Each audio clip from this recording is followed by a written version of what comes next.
Last time we played, someone had attempted to poison the king while at a dinner that was being hosted in our honor. And last session we had was basically the aftermath and investigation of immediately after the incident.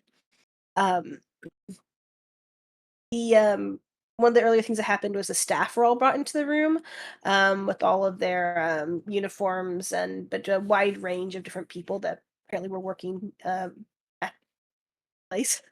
Um, there was also a male doctor that came in with a white outfits and instruments in a bag, Dr. Elspear. Um, Seagarden walked with the doctor along with Omnitia. And the doctor said that it indeed was a poisonous item. The rosary pea. Tarvik had heard of this item. It's a small, brilliant seed that's highly fatal if ingested. Um, it's not really from here, and it wouldn't be very like common knowledge around here. But it originates in Chult, where it's pretty commonly used for decorations, and would be better like known and understood there. But people that have it for decoration need to be very careful because, again, very very important not to eat it. Rita has a bracelet that was missing two P's. It appeared to be damaged. At this point, Zeke decided to open his mouth, and he said it was probably us, and that we have a dwarven friend who's conveniently not here, and Seaguard's probably working with them. Um, Light tells Zeke that's a very serious accusation to hold his tongue. Um, let's see. She talked to the staff a little bit. She asked any volunteers for information, and there was one a younger woman who was very nervous and trembling, but she did volunteer that she had seen the bracelet before and was looking nervously towards Seagarden. She says that the bracelet was handed to someone who hand to Seagarden near Shield House. Or maybe Seagarden handed it to someone near Shield House. The young woman's name is Cleestra. Um, let's see.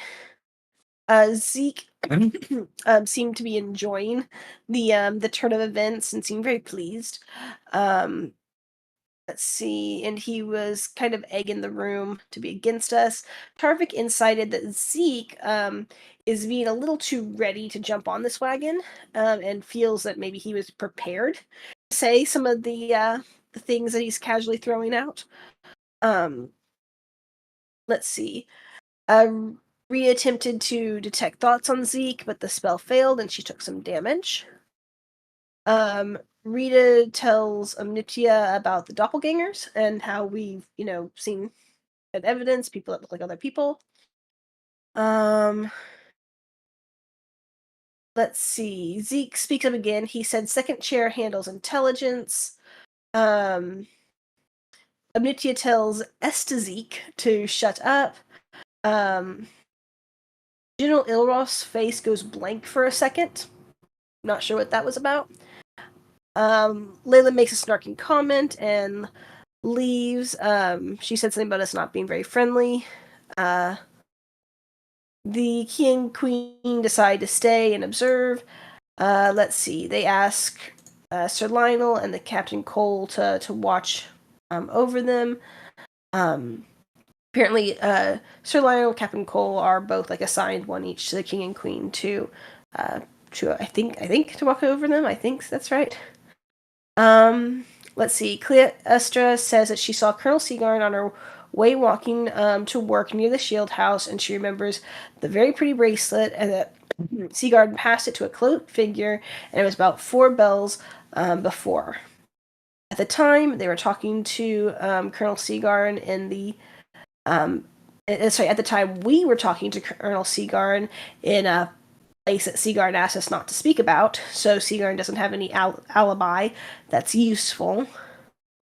We get the girl is fearful and nervous because of Seagarden's power. Let's see. Around the time we were first at Duros is the last time I recall Rita or it's like the first time I recall Rita wearing the bracelet, but cannot recall specifically if she was wearing it today or not. Rita asks how Zeke was captured by the dwarves and he's embarrassed. We talk some more, but Zona's Boost expires, and Amnitia asks to pick things up in the morning. We ask Zeke to also be arrested, and the general tells him to go. Oh, so we all go. The king never told us the mission that he had for us, that he was going to tell us about at dinner. But they manacle us and take us to Shield Station. Sigurd and Zeke go, but they are disguised to hide their identities. We don't get disguises. We miss out on all the fancy food at the king's dinner, and we're given simple food at Shield House. The guard finds a lockpick on Cassandra. The normal warden is not there. There's another person there at Shield Station. Rita's glow finally fades from the magic, and we discuss different things. At some point, we discuss Tyr, the maimed god, the even-handed, and the god of truth. I wrote that down without a whole lot of context. Cassandra tries to cast hold person. Go ahead. Light Amnetia mentioned Tyr as offhanded, like she's a follower of Tyr. Gotcha. Yep. That would make sense. Cassandra tried to cast hold person on Zeke when he goes to use the bucket and succeeded, and Rhea used Mage Hand to knock him over, so just so he makes a mess of himself. Pee everywhere. Everywhere, yeah. Tarvik casts sending to his daughter. Yeah. We went from very serious to very fun and very quickly. Okay, he tells her, you have 25 words. Give me any description you can of what you see. Maybe getting close now. Anything can help. She says, the dark cloaked people took us. So many. We are tied down. So many. We are scared. Dad, please help me. Dad, why did you abandon me? Broke Tarvik just a little bit. And we decided to go ahead and sneak out. And Roland uses Dimension Door. Get us out of our cells and back in.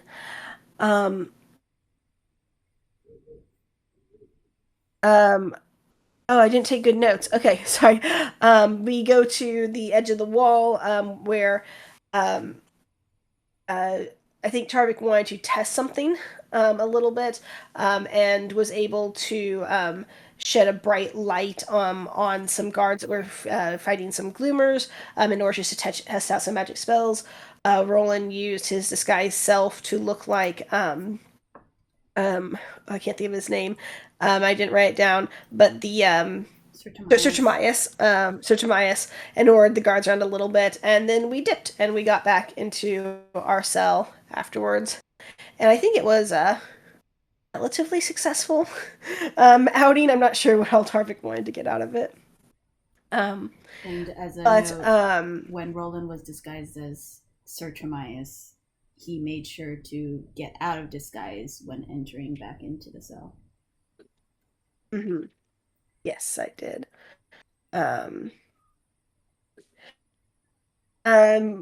Rita and Cassandra talk for a little bit. Rita, of course, Kanda asked, does she like Roland?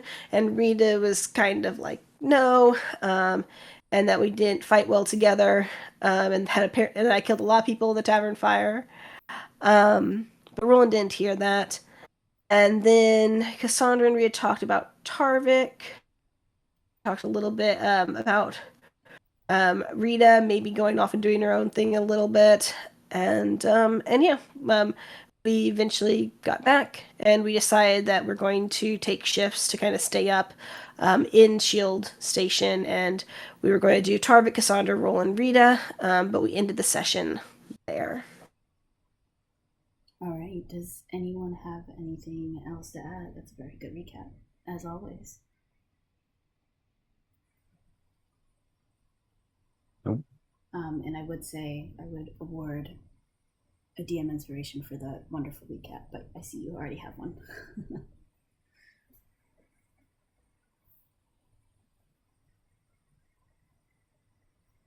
Gotta use it.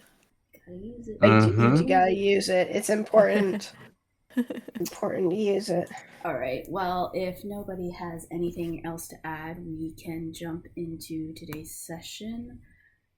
You guys, I'm going to move you to Shield Station where you currently are. Again, you're at the cusp of beginning your long rest. And you do know that you have an early morning. It was mentioned that the questioning would begin again.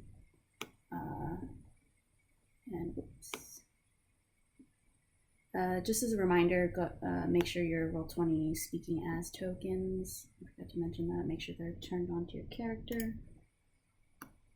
But we are here close to around 11 or so at night. You can gather, and you guys are in the dark. The prison / holding cells where you are, they have turned out the lights.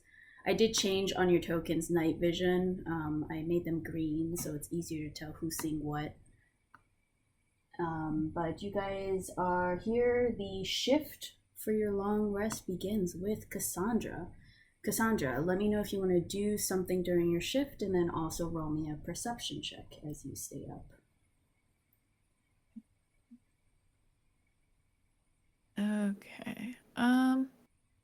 I think Cassandra will just be praying to the Raven Queen, mostly just apologizing for being so sidetracked and hoping that she's okay. And perception. 18. All right. Go ahead and make me a religion check with your prayer.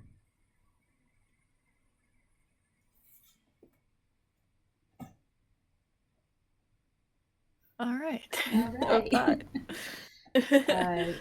She's a bit distracted. You pour your heart into this apology, asking for her forgiveness. And though sometimes you have noted a response, in this case, you just hear silence in the darkness surrounding you. As it appears, she does not respond to your prayers. However, as you are kind of perceiving the area around you, you notice that their guards have shifted into kind of like overnight mode.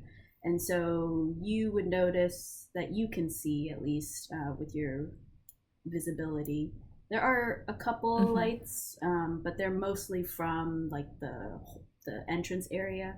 So light seeps through that you can see, but you see like one guard who's kind of posted kind of lazily alongside the wall. And you also hear someone yawn, kind of audibly, as if relieving some stress, like with a sigh as well. A little bit from your windows, which aren't necessarily super, they're like a little askew, where you can see through the bars and feel the wind on your face, and you hear it off in a slight distance, so you feel like there might be someone out in the yard. You have not gone outside in the yard, but you kind of hear that waft through in the night air. Gotcha. But nothing seems to be out of the ordinary as you kind of keep an eye out. And your 2 hours come to a close. In not getting any feeling or response from the Raven Queen, I'll be like, yeah, I deserve that. Oh. And I'll who was next? Did we have that set up? Was it Rita? Next is Tarvik. Do I have any way? Is there like a rock or something I can toss over? You look around in your shoot him. Oh, wait, we don't have our stuff. I was gonna tell you to shoot him with your bow. You look around, and you notice some crumbling pieces of cement from the wall that you could probably peel off.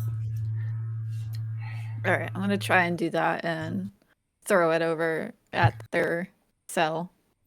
All right. Go ahead and just roll me a d20. All right. Ooh. Wow. All right.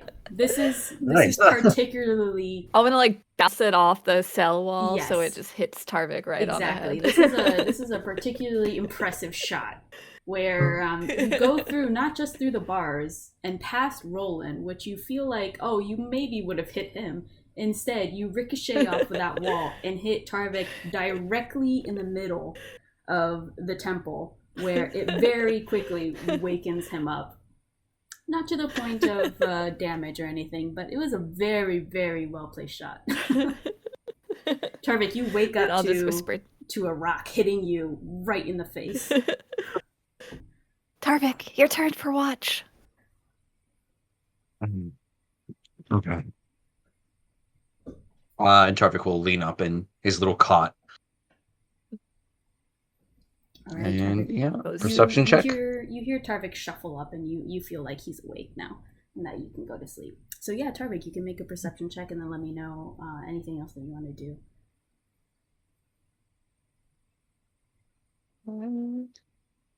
Can it be?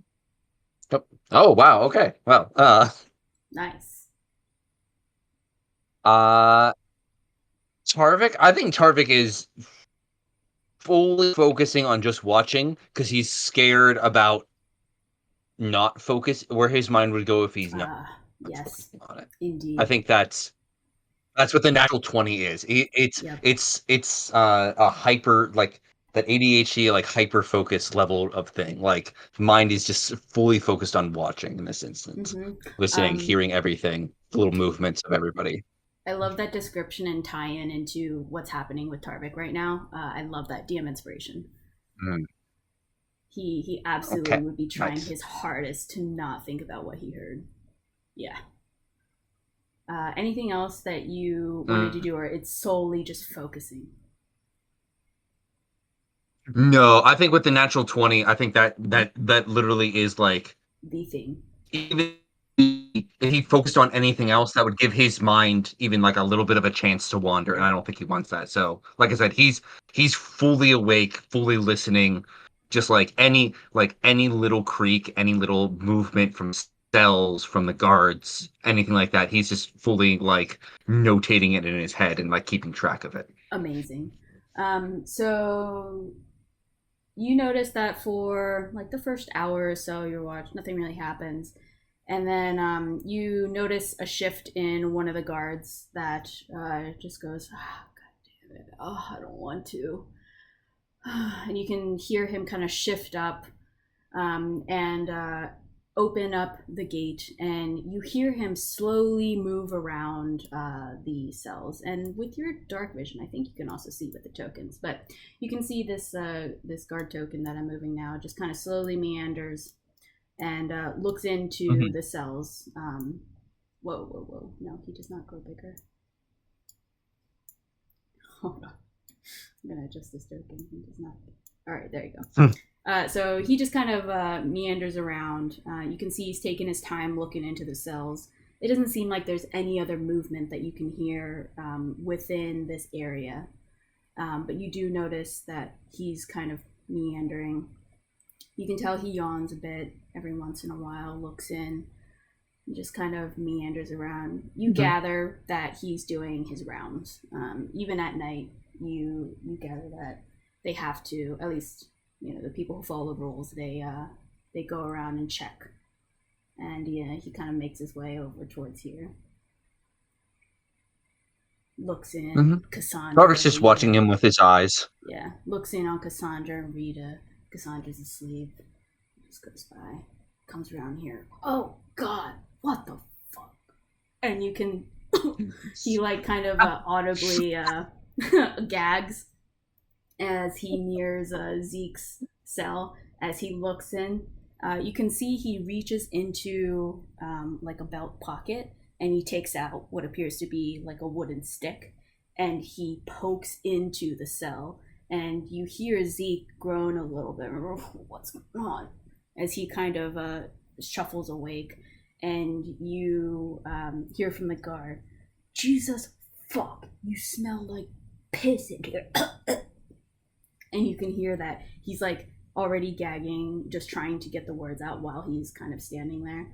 And Tarvik, actually, now that you're really focused on this interaction, the smell hits you too. It is not pleasant. Don't know what Zeke drank or ate that day, or if he's just super dehydrated, but it stinks. And you knew just based on Cassandra, or it was Rita's whole person, that he really rolled around and he got really soaked in. The guard is just like, Jesus, what happened? Oh, this is terrible. No, get up. And you can hear that he's kind of muffling his tone, but he's very like irate. Get up. And you can see him jab into Zeke, and ow, he mumbles as he takes the pain. And the guard says, get up, we're hosing you down, God. And you can see the guard kind of pinch his nose, and he's just like badgering Zeke with his wooden stick. You kind of feel bad, or maybe you don't, but it's not pleasant what the guard is doing to Zeke. He's just like poking him until he wakes up. Zeke wakes up. I don't want to. Leave me alone. And he says, just get up. And he kind of like really jabs into Zeke. You notice he like winds back and then jabs in. Zeke complies and will actually get up and just say, it's cold out there. I'm fine. And the guard says, you are getting hosed down. You stink. Fucking piss yourself. God damn it. Shouldn't have done my rounds. And you can hear the anger in his voice, and you see the guard kind of unlock, and Zeke just kind of shuffles out a little bit. The guard kind of roughs him up against the bars as he relocks the gate, or relocks the cell, and you can see him actually take Zeke out this way. And you would be kind of familiar, I guess, with your perception, I'll say, since it's so high.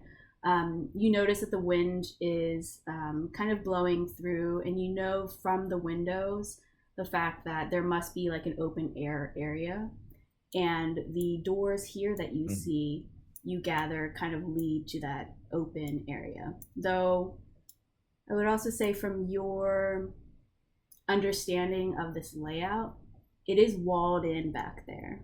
You know there's an open area, but it's walled in. And probably with Tarvik's passive, you probably would have noticed that there were like towers on each end. You can't see them right now, but like when you guys were walking outside and you passed by Shield Station, you would have noticed some higher towers in the back. So you gather, just based on your previous like walkings and knowings, that they're going to an outside area. And from the conversation, obviously, that they want to hose him down. But you see him take Zeke out this way. And then I would say, with your passive 20, even though you don't have any visual, you do hear, because you are just so honed in. You hear footsteps walking outside, and you hear Zeke complain, ow, stop. And the guard just snickers. You kind of hear that resentment and the fun, the poking fun at a prisoner.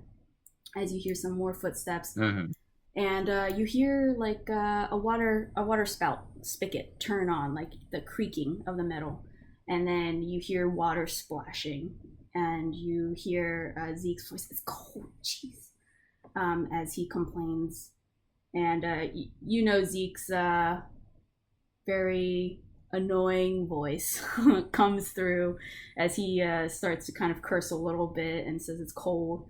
He complains he wants another towel, and the guard just kind of very bitterly states back, like, ugh, this extra towel's coming out of your commissary. Jeez, hurry up. You can sense the impatience in the tone of the guard. And you continue to listen. The water continues, and then it stops. The spigot turns off, and you hear a few beats of silence, and then you hear like feet kind of shuffling back, and then you hear like Zeke kind of go, ugh, as if he's in pain. And then you hear the guard just go, another snicker. As they continue forward, feet shuffling, you hear, getting closer and closer, you gather that they're coming back to the doors. And then you hear the doors open, you hear them close, and then you notice that the guard and Zeke kind of come back. This time, you see Zeke.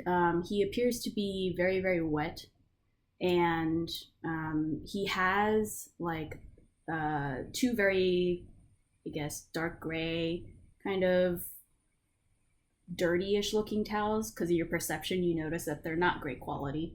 But he's just cuddled and he's wrapping. You can, with your perception, see that he's shivering. But he kind of, and you find it odd with your passive or your natural 20, he has his face covered as he's kind of huddled down into the blankets, and he's shivering. And you notice them come back in here. The guard just throws him back into the cell, locks it up here as he goes back in, and the guard continues his rounds over here and checks in on you. What are you doing here at this point as you meet his eyes? Real quick. Yeah. Real quick, because I want to be sure. Zeke is human, correct? It appears so, yes. Okay. He has a monster piss. Yeah, I mean, yes. Again, that's fine. Is the guard also human? That's my curiosity, right? The guard appears human, yes. Okay. I'm just sure. I'm the whole time, regardless. Tarvik is making direct eye contact with the guard. Oh, okay, so you're not trying to pretend that you're asleep. Oh, absolutely not. There's no need. Okay. Tarvik is fully focused on his closing his eyes would take that away. Gotcha. All right. So as you kind of sit up in your cot, the guard kind of gets caught off guard that you are staring so intently back at him. What are you doing? Go back to sleep.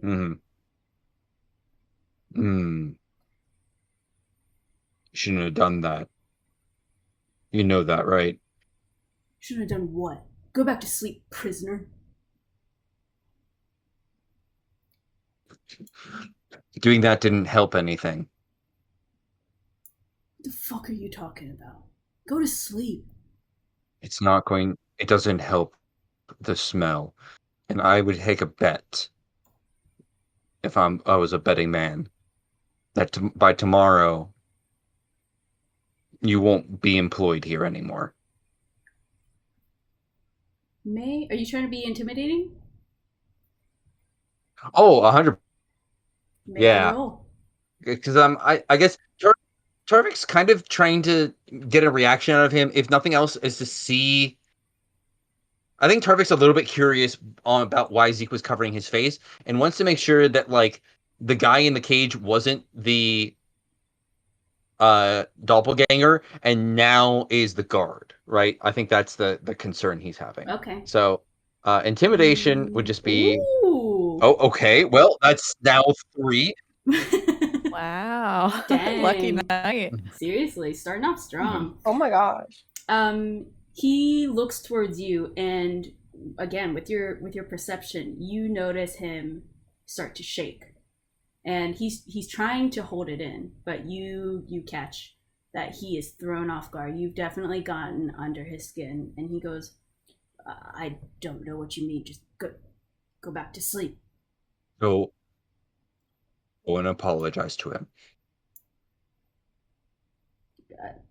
I'm listening. Go apologize. He sighs a little bit and he goes forward and he mutters. You can tell he's struggling in his voice. He like pauses for a few beats as if he really doesn't want to, but you've intimidated him into doing it. He goes, I'm sorry. There. Are you happy? He kind of goes back to you and tries to quickly walk away. No, Tarvik will at this point. Tarvik will have walked up to the bars on the edge. I'll just make myself like right there and be like, I don't think he accepted your apology. Why don't you go back until he accepts it? He says nothing, and then he goes back over here. I'm sorry. Please accept my apology. And you can see he's like kind of grimacing through his teeth as he continues to say, after every few seconds of silence, I'm sorry.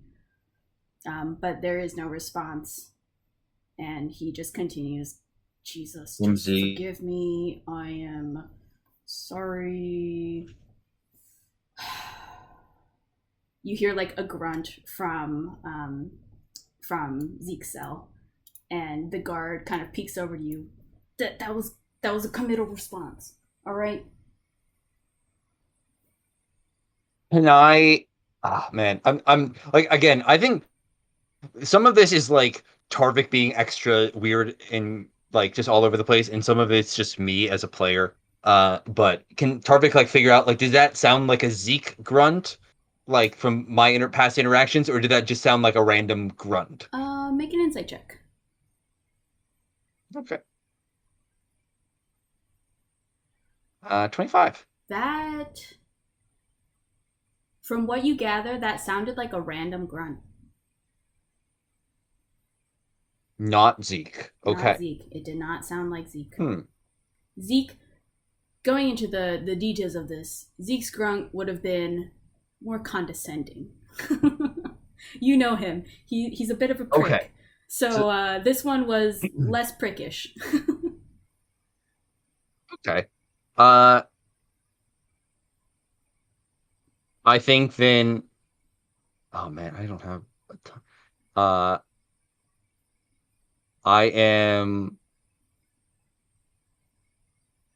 I'm going to lean like as far into the bars and be like, that was better.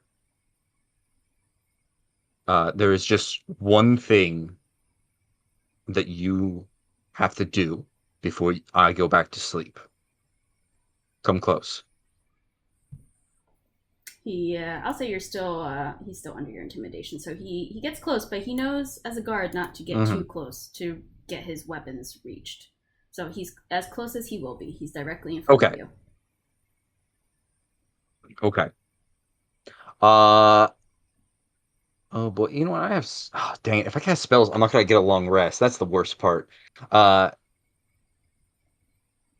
gonna lean in close and be like, I know what you are. So you have the option right now. I can make this very painful very quickly, or you can get back in that cell.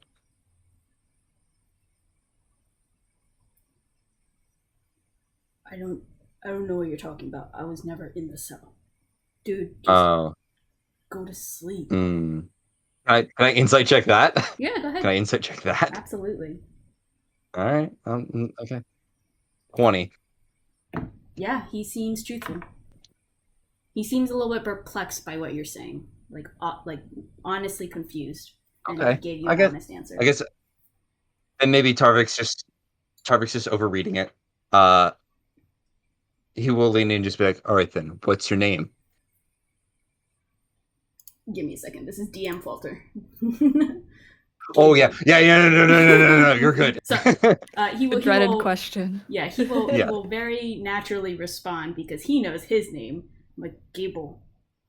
I don't need to tell you that though. Gable. Why do you How want long? to know? And you will be here in the morning, Gable? I guess my shift ends at 7.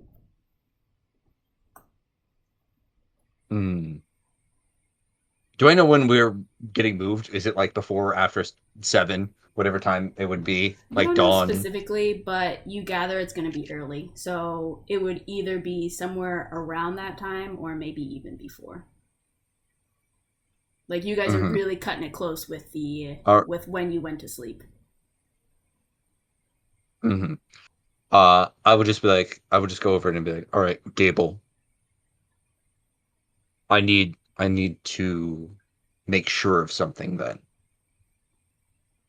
Whenever I leave, I want you to say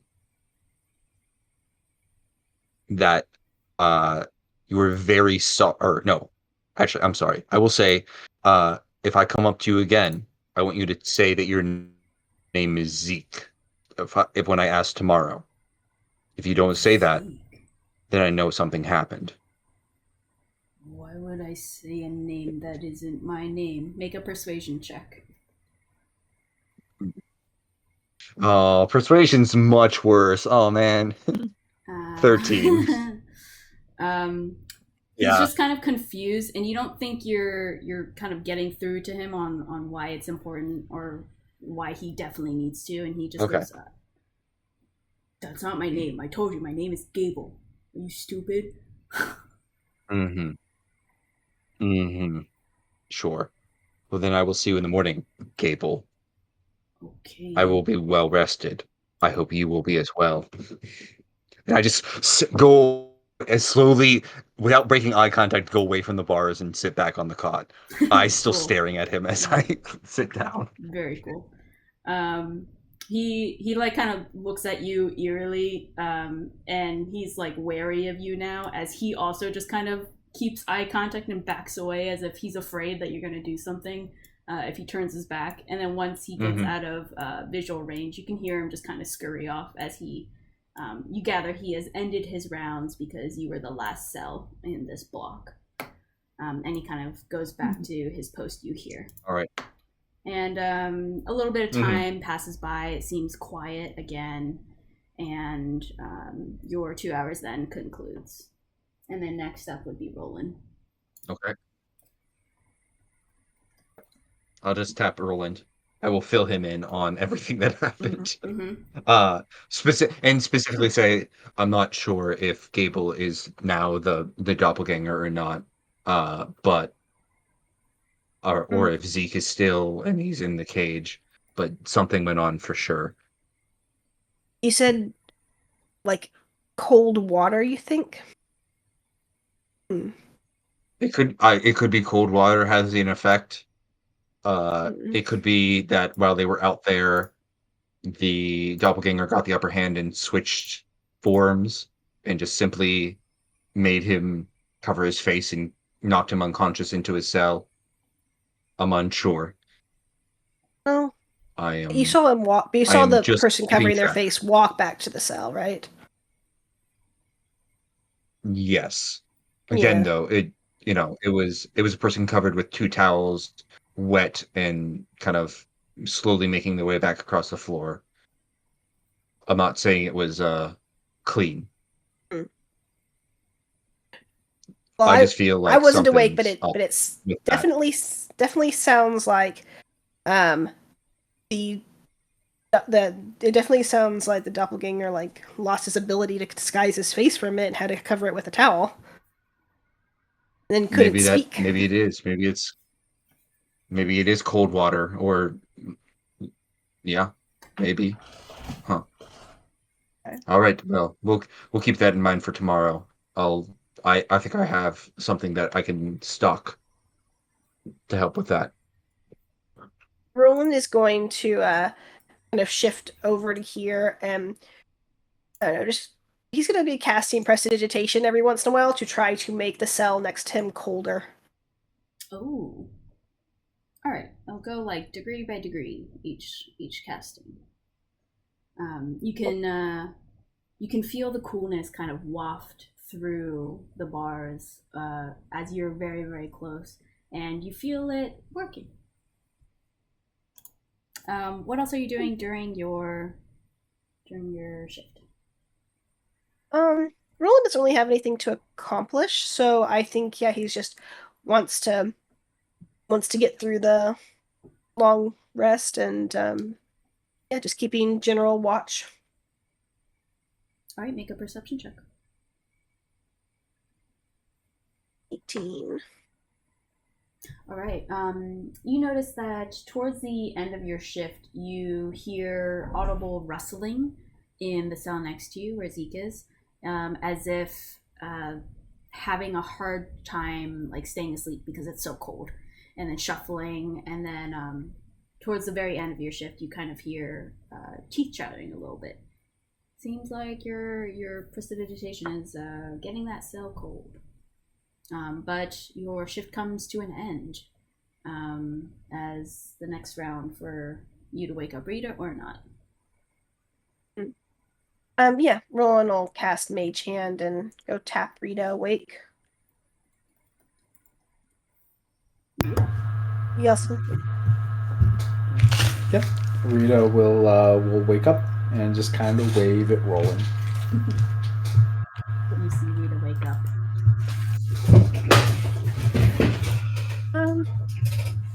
There's no way for us to communicate, is there?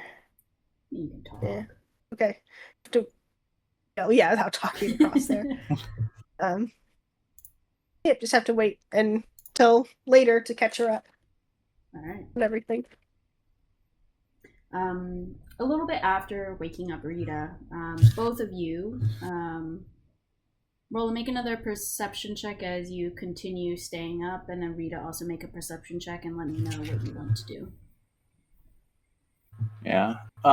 Rita is gonna go and hang out near the window to the yard and kind of lean into it, so that she can have in a low voice, a little conversation with Pick without necessarily waking Cassandra up. All right. Oh, that's persuasion, not perception. Hold on. There we go. Perfect. You're so engrossed with your conversation with Pick. Yeah. Go ahead and also make a stealth check if you're trying to keep your voice down. Yeah. All right. There we go. You're doing a very good job focusing on making sure your emotions don't well up for you to speak loudly. So you're intensely focused. Yeah. What are you conversing with Pick about? Hey, Rita. Yeah. Hey, Pick. You know, I had a thought, and it's something that I don't think we've ever really thought through or given much idea to, but what if the necromancers are right? Because, hear me out. Everyone in Duras is a moron, okay? Seagarden and the Cheese Cat and everyone that died in the Tilted Tavern and everyone who lived from the Tilted Tavern and that entire town outside the city wouldn't. What if it were better if they didn't have to think for themselves anymore, didn't have to have these silly ideas, and they're all freaking racist toward dwarves? What if that just all went away and they were just productive members of the Necrosociety? I mean, I'm not saying that is right, but what if, maybe, have we thought that through? Have we given that idea the time that it deserves? I'm gonna say that persuasion check that you rolled is gonna be the persuasion check that I'm asking for you now. As you say that to Pick, Pick goes, I never really thought about that before, but maybe you're right. Maybe we should switch. Yeah, I mean, I don't know that I want to switch it. The Gloomers seem to be having a bad time, but they're the losing side. Oh, so we want to be on the winning side. Well, I don't know if it's about the winning side.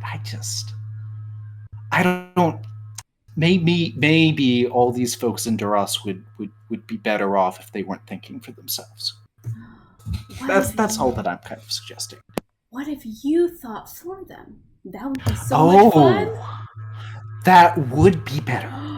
That would be much better. You could make them dance whenever you wanted to see them dance, and then you could make them sing, and then you could make them feed you grapes. You're right.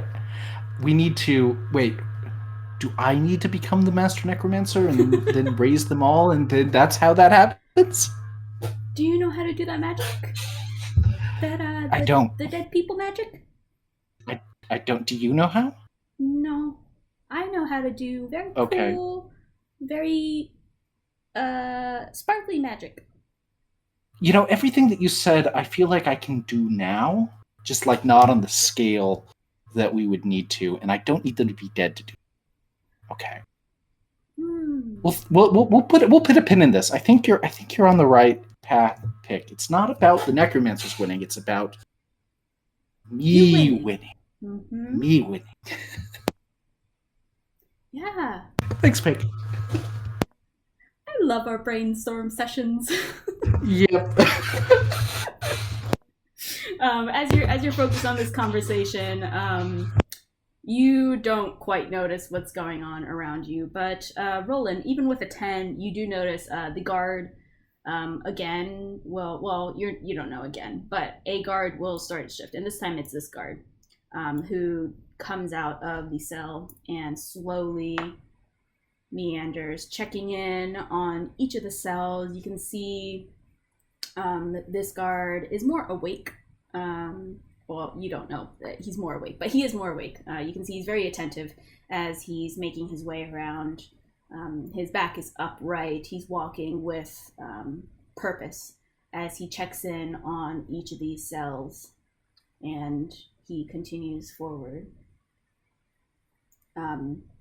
He sees Rita just talking to, well, I guess he wouldn't hear because she's being very quiet, but he sees Rita kind of looking out, pauses for a moment, just checking in and observing a little bit more. Seeing that no harm is being done, he passes by. Doesn't really hear her talking and muttering to herself, but seems harmless. He walks by, goes around here, checks in. He kind of recoils a little bit less.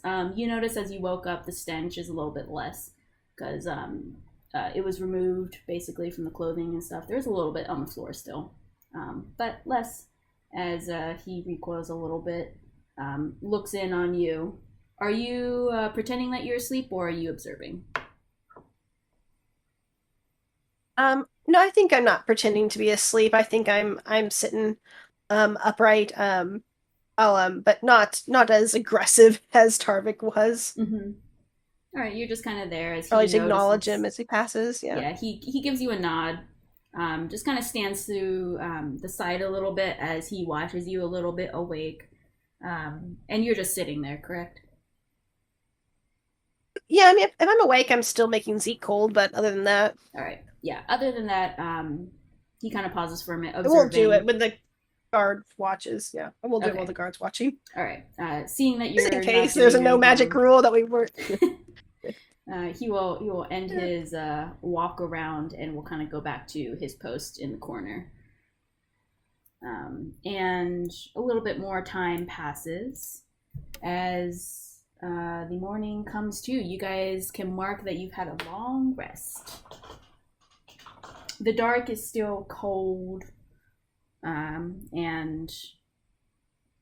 the outside is still cold as you feel the air coming in through the windows, and it is still dark outside. But you do notice some stirring in the front of the prison as you kind of hear some low voices muttering, and Roland, you're aware that there are some guards that are coming out now. And you see they are making their way towards you. Can I try my divine sense on Zeke? Yeah. Throw that in chat again. I think it's undead, celestial phase. Yeah, I can also smell like strong evil. Strong evil. Okay. Give me a second to add some tokens.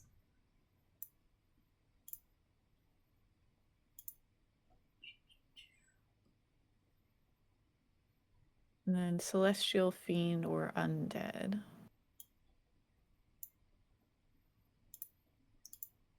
Darn it, that token is not populating. He's here somewhere. He's here. There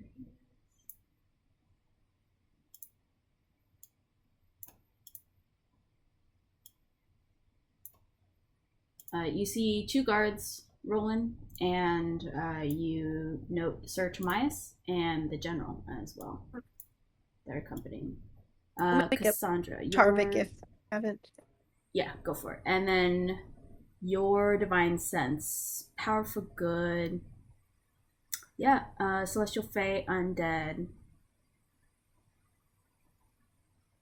consecrated. Nope, you don't notice anything. Okay, It's good not enough. normal. Thank you. Yep.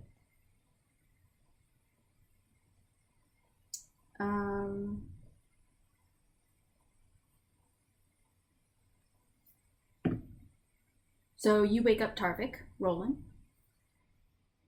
Is that right? If he wasn't already awake, yeah.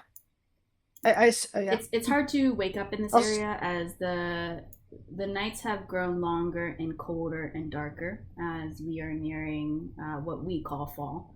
And so he probably wouldn't be awake unless you wake him up. Same with the other two. But you notice these guards kind of approaching. I will definitely, like, anyone that I don't know is awake. I am like mage handing for the other two and waking up Tarvik and just letting everyone be awake and present. All right. You cast Mage Hand? Well, I did earlier to wake up Rita. Okay. It's a cantrip. All right. So you cast Mage Hand, and you see the general immediately go for his sword as he backs up into this corner, and Sir Tomias kind of pauses for a moment as he sees you cast, as the spectral figure appears over here. The guards look a little bit taken aback as well as they back up a little bit. And as the general shifts backwards, you see with an instant flash a sword pointed directly at your throat. And it is barely touching you. Not enough to nick you, but it is very present, and you barely saw it happen. As he looks towards you and says, "No casting." My apologies, General. He gives you a weary eye, and he withdraws his sword, but you can see that he is watching you very intently. As Sir Tomias seems a little bit tense as well, as he kind of looks towards you. Go ahead and make an insight check. I do kind of understand that, Mage Hand might not be a good thing to cast inside a prison. Oh. But apparently that's lost on me. He just looks angry. He's very tense as he looks towards you. Both of you, Cassandra and Rita, you wake up with the Mage Hand, and you kind of notice a tense atmosphere all of a sudden with these two guards, as well as Sir Tomias and the general. The guards kind of go forward to unlock your cells, and the general will go over here, and you'll see he does one quick bang with the hilt of his sword on the cell where Zeke is, and you'll see he goes towards Seagarden's cell and will whisper, "Seagarden, wake up." And you both, or them both, kind of shift in their cots as you hear the creaks, and you hear the shuffle of the sheets as you assume that both of them are getting up, but they don't say a word. The guards will unlock their cells as well, and you hear the general address you all. We're going to go for the trial. I want no funny Trial? business.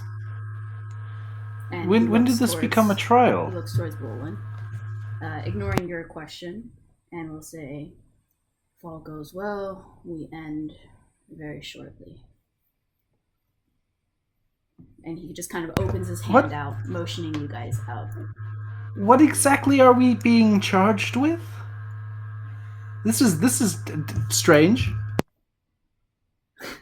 You say that, and Tomias looks towards you, and go ahead and make an insight check. Okay.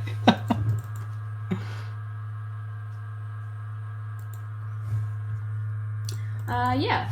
You gather that he's kind of giving you like the eyes to be quiet. Again, you felt that tense atmosphere, and he's not saying with words. You gather because he doesn't want to say anything in this very moody room. But Timaeus, you have no credibility with me. Don't you realize this? I'm not going to. Rita. Good morning.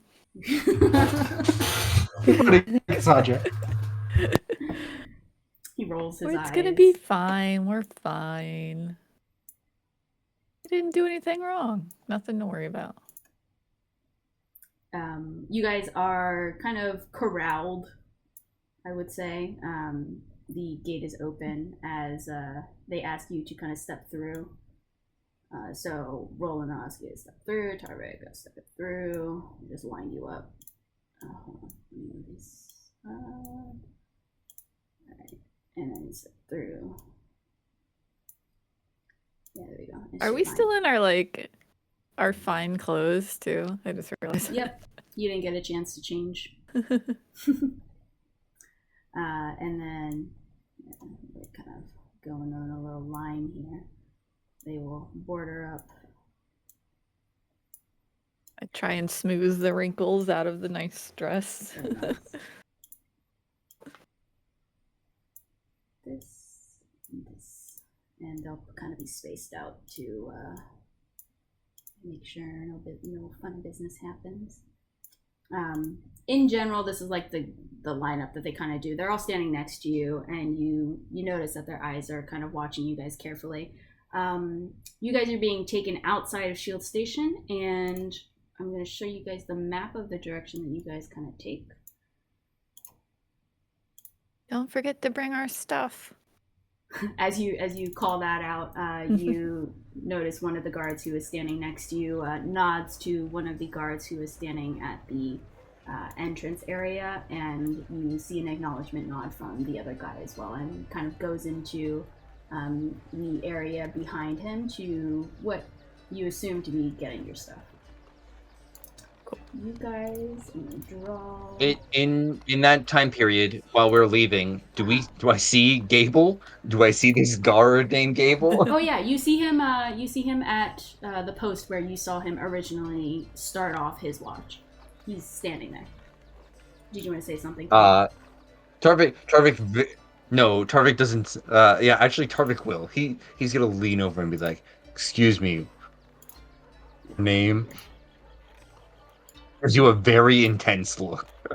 Go ahead and make me an intimidation check or persuasion check. I feel like intimidation though with your very strong stare. What do you want him to do? Intimidation is intimidation. Going for. I want him to say Zeke. I want him to say the code word. If he. Yeah. Okay. Even though he told you before that he wasn't going to say it. Yes. I'm just curious, right? Like, even if he's like, my name's not Zeke, it's Gable. That gives me a hint, right? Yeah. 22. Yeah, 22 intimidation. As you kind of pass through, this is where he started off his post and where he continues to stand. You say that with that stare, and he goes, "I told you, my name's Gable. So I'm not gonna say I'm Zeke." Weird. As he just kind of mumbles that last part. You kind of get a side glance from the general. As you kind of say that, you kind of notice that he side glances your way, but he doesn't say anything. He keeps moving you guys forward. But that was his response. Yeah, but I'll just, like, through the chains that I'm probably in unwillingly, I'll just give the I'm watching you kind of fingers to him.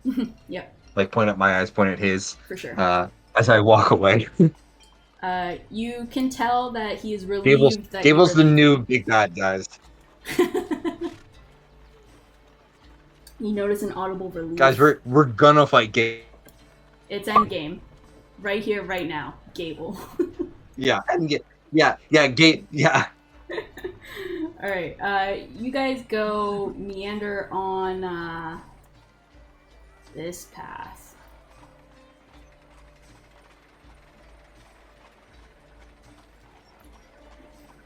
guys are getting close to the very noble-ish area. And walk around this way. You notice very ornate buildings, very large buildings in this area. And Roland, you are familiar with these areas. You're not quite sure specifically which buildings are what, but you are familiar that these are the central houses for the different houses. So, you know, like the White House, the Shield House, Grain House, Coin House, you know that their center of operations are in these buildings. And so you're kind of amongst them. Also around these buildings are the residences for the people in power of the houses. So they can be close to their business because their business is vast. They must usually attend to them very quickly. So you gather you're in the area. You know Shield is over here, but you know like that this general area that you're walking through is full of the houses as well as this area here. You guys cross the bridge with an acknowledgement from the general to the guards who are stationed at the bridge monitoring, and you make your way over here. Roland, you are familiar with this building, at least, as most people are. This is the Justicus Hall. And you know that this is where many of the trials are held. And this is where you gather. As you walk into the room, your suspicions are confirmed that this is where the further investigations and the questionings will take place. As you walk into the room, you see...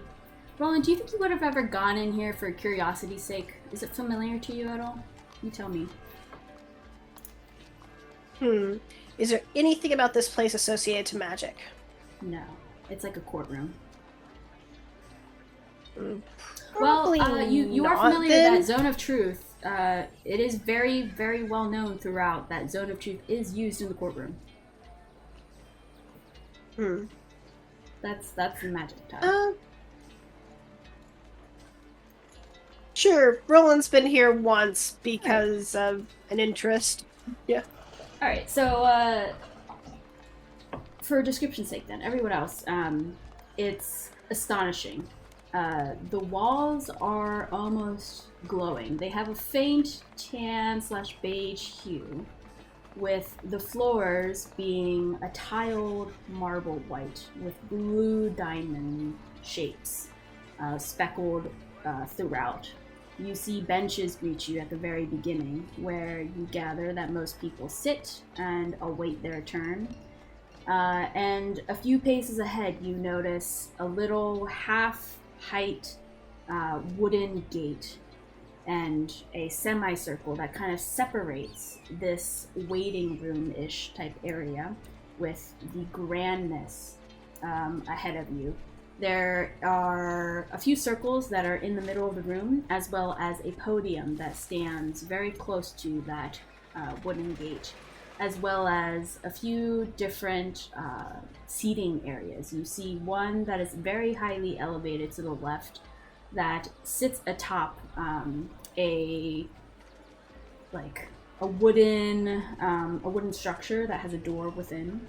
So you assume that there are multi-levels here in this room. On the right, you see what appears to be long benches where people can sit, as there is a bit of a barrier between the right side and the center of the room. You see a couple of desks in the middle as well on either side, left and right of the circles. And then you see before you, towards the back, 3 elevated podium-style desks and chairs, very ornate. And you see 2 of them are offset from the one in the center, the one in the center rising higher than the other 2. As well as in the very back, again, a lifted seating area with doors in the back, as well as two very ornate chairs that seem to be sitting atop this balcony-like structure. And the room almost has a soft glow to it, as I mentioned. and very clean, very pristinely clean as you walk in. You notice that there are a few people who seem to be scattered throughout the room, and some of them are recognizable, others not. You notice that, first of all, there are people who are wearing kind of dark brown cloaks as well as like skirts and fitted bodices with their hoods up that seem to be dotted throughout the room, that you have not seen before and are unfamiliar to you. And you see familiar faces as well that seem to be seated on the left side where the raised seats were on top of that balcony. And these familiar faces that greet you are Duke Underdelver as well as Master Forklift. And you also see, sitting atop the 3 ornate chairs at the very top, you see 1 familiar face and 2 unfamiliar faces that all seem to be well presented and stern as you look at their faces. 3 females. The one in the center you recognize as Light Lutea. And another figure, another female figure that you recognize standing, talking to Light Lutea, is Queen Fortwith. And you notice next to her is a familiar guard that she seems to always have by her side. They are talking amongst themselves as they notice you walk in. The Queen hands Light Lutea what appears to be a scroll, as all of you see, and then nod to Light Lutea, who then nods in response and bows as the Queen makes her way through one of 2 doors that seem to be underneath that balcony at the very, very back. As she disappears, you notice very shortly that she seems to reappear at the very top of the balcony as she sits in the rightmost ornate chair with her guard to her right, which is your left, standing a little bit in front of her in protection. You see Light Lutea looks towards all of you as you enter one by one, and she greets you. Good morning, all. Thank you for your attendance. You hear her soft voice emanate very clearly throughout the room, as if the acoustics in here have been made accordingly to make sure that things are heard, no matter the distance in the room. As the people who have been cloaked in that dark brown get up, they kind of assist you towards the center of the room, but a little bit before the center and before the podium. As they ask you to stand in line, they kind of position you. They actually give you kind of spots that you need to be in. First, they make Colonel Seagram go to the very left. Next is Zeke. Then it is Cassandra. Then it is Rita. Then it is Roland. Then it is Tarvik. As you all stand in line in the middle of the room, we can take a break here. So let's come back. Awesome. No.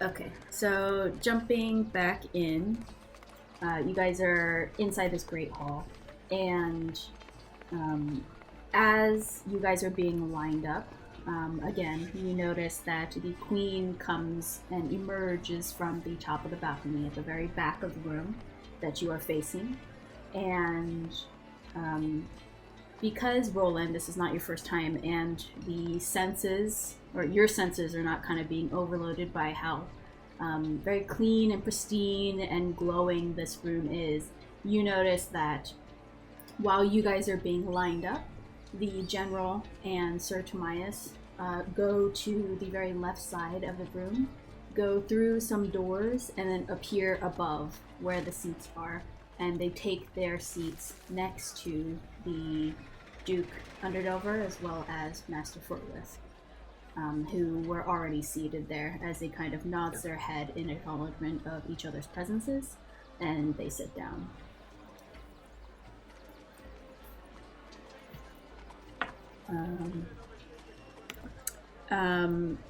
You notice, Cassandra, as you all are led into this room, which actually I will now move you guys into the map so you can see what I was trying to describe. No, you're good. Yeah. 109. Okay, so you know from your hearing that kind of audible yawn that you heard from outside, you gather that there was probably only one person that you heard of that was out there. And yeah, based on the dimensions of the area, you probably would have guessed that if something happened out there, you definitely think the guard who was posted up in that tower should have seen. All right. Should have seen, but I do want. If I say he should have seen, it heralds a lot less power than it says the guards also should have seen. Mm-hmm. Oh, and the guard who was out there If that makes definitely, sense. So yeah, I think that's my line Gable of definitely question should have seen into him. also. If Gable was out there, Mhm. and he was within like apprehending distance, meaning he wasn't like 60 feet away, he was probably like 10 feet away, then yeah, he should have also seen something happen as well. Mhm. Yeah, so you can make that statement based on kind Yeah. of what you perceived. So I just I'll make that statement out loud in the zone of truth, and then I will follow it up just to Goff being like, does that information sound Yeah. from your location Yeah, it before?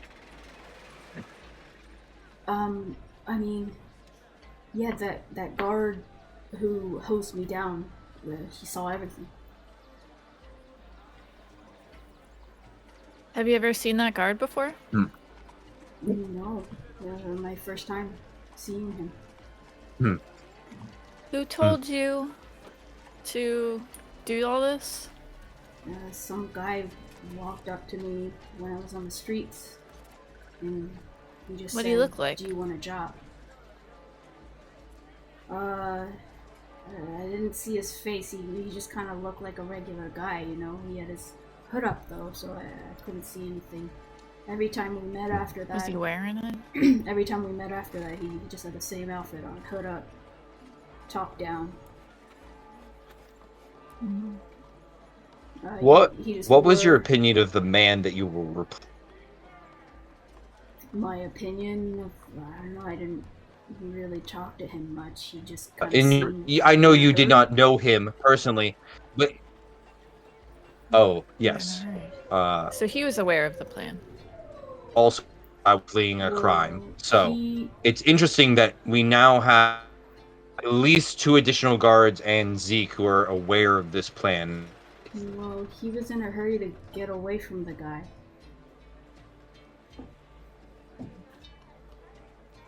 He saw a guy. Did that come guard with hit me. you? No. Oh, so there were the guy that hired you was also in this courtyard as well, just Sorry, you dressed cut off. What did not you as say? a guard, just as a person. I said is he essentially saying that guy that hired him was in the courtyard with him while they did the switch? Yeah. The guy came over the wall with me. And then he said to go to where the other guy was. The guy I was supposed to replace. The guard was there watching everything, and then I got hosed, and the guy I was supposed to replace was saying stuff, and the guard was saying some stuff, but the guy I was supposed to replace was walking away and trying to get away in a hurry from the guy who came with me. And then the guy who came with me grabbed the guy that I was supposed to replace, and then they went towards the wall, and then I couldn't see them anymore. It got real dark. And then there's some more talking. That guy was talking, and then I came back, and I was taken after I got hosed down. And this guy, he's just a guy that happens to look like Zeke that's disguised, or is he like, is there magic involved here, or? Yeah, you go ahead and make a investigation check for me. Okay. Or perception, your choice. Did you want I'm just investigation? checking. You would add 1 for my perception, so it'd be 12. So 12. You look through and you see the guy has a very you remember Zeke with the few run-ins that you've had with him. He has a very, very, very similar build to Zeke, as well as the same hair coloration. And then you notice a slight difference in terms of the fact that he has a bit of like an unusualness to his face, a little bit like something's been distorted, but he appears to be looking like Zeke's disguise. Okay. How did you get to look like Zeke? I mean, they gave me this ring, and they said all I had to do was try and look like him. So I took a look like him, I took a look at him, and I just kind of thought real hard. They said just think really hard, and then they just took the ring, and I don't know, I guess that's how I look like this. I don't really know. They said all I had to do was just kind of think real hard. Could we like scry? Can you take the ring off now? Magic with the ring. I don't have a ring. I would. Oh. Oh, so like stuck that way? If court may allow, would the court allow me to cast a spell in this place? I can tell you exactly what the spell is, and I will remain in place during the casting. Lightly will respond, it is allowed. But no, should there be any divergence from the casting of the spell, from what you have mentioned to us, you will be detained immediately and forcefully. That is understandable. Unlike others, I will follow the rules the best I can while I'm here. And I will spend the next 10 minutes casting Scrying on Zeke, specifically. Alright. You spend the next 10 minutes kind of focusing, and as you kind of work within the realms of what you've stated, they seem to be keeping an eye on you, but they're letting you do so. As what other conversation happens in the circle?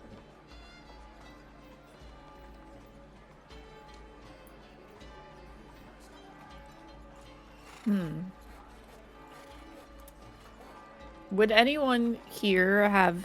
Well, I'll go down the line and ask each person, starting with the colonel. Would you have any reason to kill the king? Again, she takes a moment to pause.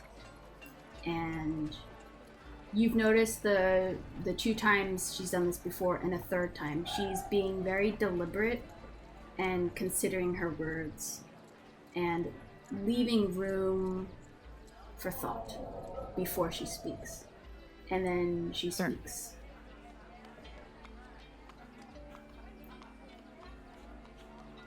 No.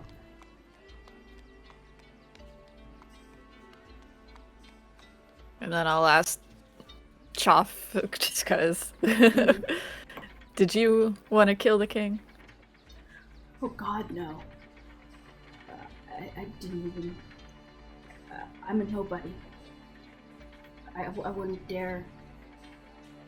I just want a good life. I just want some money to get by. I thought it was just a quick job. Just sit in a cell, get free food, get free shelter for a month, and then I was done. I'm so sorry. That sucks. Rita, were you trying to kill the king that night?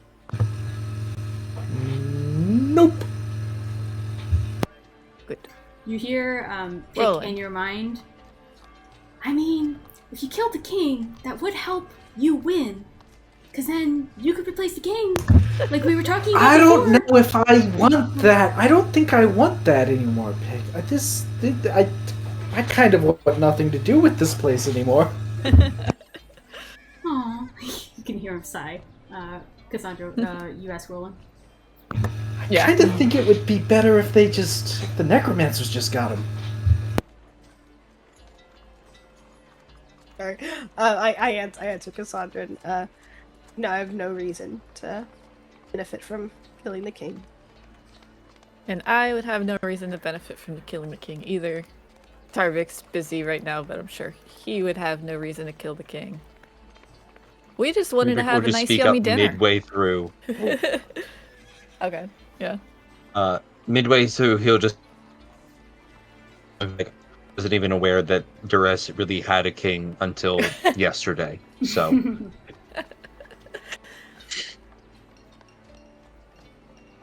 we were just trying to have a nice, lovely dinner. We got these nice outfits.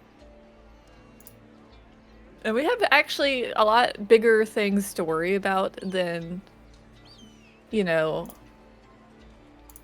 Duras is king at the moment. We were thinking about other things. Our plans for the future had nothing to do with this king. I'm sorry for your loss, Queen. He didn't die. That's right. He's Sorry. fine. Where is he? Why isn't he here? I just turned. I forgot about that. Is he okay? As you, Sorry for your trauma. Yes. Yeah. Trauma, yeah. Cassandra, go ahead and make an either perception or an insight check for me. Yeah. Maybe he's invisible up on a seat. 13. Yeah, you take a perception check. You see the queen's face as you kind of first address her saying sorry for your loss, and then kind of be like, oh, wait a minute, what? And then address that question Sorry out for your loud trauma. of whether or not he's okay or not. And you see like a little... Her face is very stoic, but you notice her weight shifts a little bit as she kind of adjusts in her seat. You're not able to figure out what any of that means, as she does not respond to you, but you just notice a little shift in weight. Light Mutea will respond as you ask kind of where's the king, and she will speak up in that silence, in that absence of response from the queen, and she will say, the king is alive and well, and is taking personal time, and has thus sent the queen in his place to oversee this matter. Can I insight check that? Yeah, I just want to make sure that we're not in like some crazy kangaroo court. Actually, I'm gonna not insight check that. I'm still midway through casting. I don't think Tarvik can do all of that. Yeah. So. Can I try inciting? My insight's terrible. Yeah, but you can try in lieu of target. Yeah, distracted. Yeah, everyone's kind of looking at each other. She seems truthful. Can't glean much else from her. Okay. I don't know if you all knew this, but there are necromancers planning the end of the world, and it is my mission to kill all of those guys. The king wasn't on the list. I have a list, and it's all necromancers. Light Lutea will kind of nod in silence as she hears your words.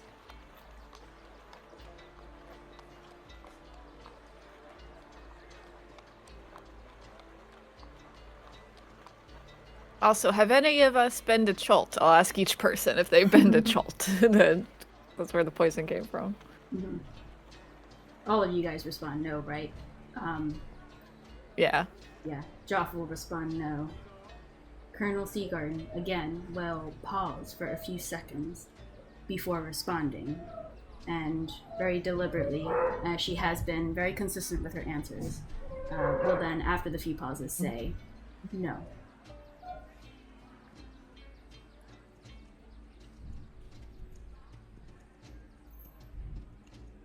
Sounds like we're all pretty innocent here. Roland, you're smart. What do you think? Yes. You got any questions, or you think there's some reason for all of this? I don't think the guilty party is inside this circle. And yeah. I am interested to what Tarvik scries to, but the goal here isn't necessarily to find out who did, it's to prove that we didn't. I'm not sure what else we can do. True. I believe we're being set up quite clearly with planted evidence and people being hired and told certain things. I still think it's really weird that someone would try to poison the king's food when he has a poison taste tester. You know? I think this was more... I think the goal of this was to discredit Seagarden, not to actually hurt the king. Though clearly the only did person not have any care for their... Yeah. The only person I know that doesn't like Seagarden is Zeke, because she took his position. Earned his position. I don't like Seagarden. You know me. Oh, yeah. Well, that's more recent. You wouldn't have had time to plan all that. It's true.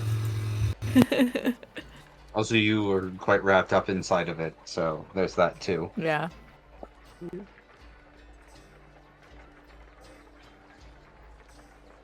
No, I think this is an Seagarden, attempt do you to have any other destabilize- enemies? Sorry, there was overlap. What did Roland say? Oh, sorry. And then what did Cassandra say after that? Roland just said, I believe this is an attempt to destabilize and discredit Seagarden and the houses and everything they've worked for. Okay, and what did Cassandra say? I was asking Seagarden if she had any enemies or threats recently. Again, she will pause.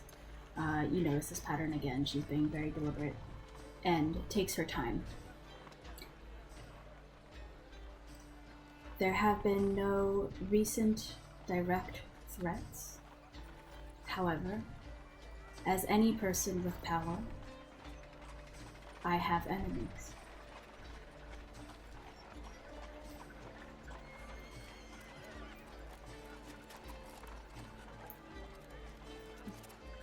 Hope.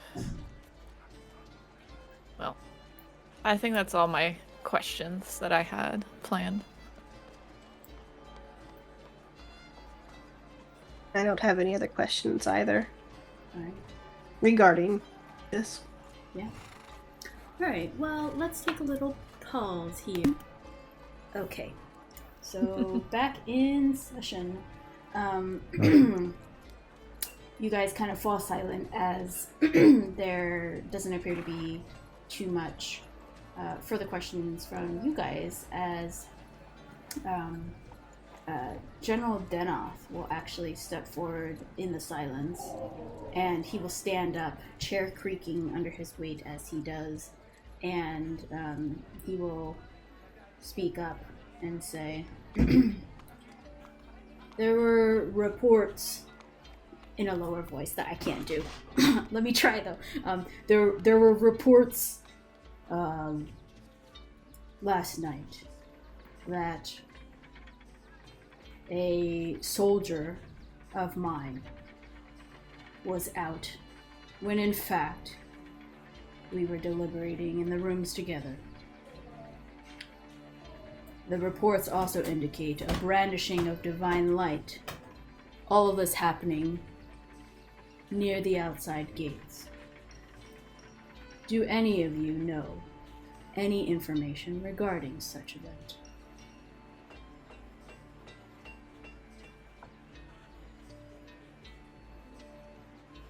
Colonel Seagarden will clear her throat as if she's going to answer, And though you guys don't see it, she looks down the line towards you guys, and she will take a few beats. Tarvik will. Well, is Tarvik's thing done, or is it still going on? It's still going. Okay. Tarvik will be like, we can talk about that in a moment once I'm done. Colonel Seagarn's hearing you say that, she will stay silent. And she will look towards General Denoth and say, I would like all of us to await the response from Mr. Tarvik Darwin.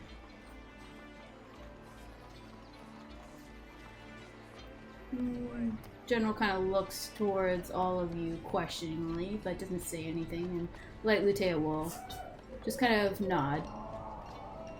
And then Light Lutea will say, I suppose questioning can be paused until the completion of the casting.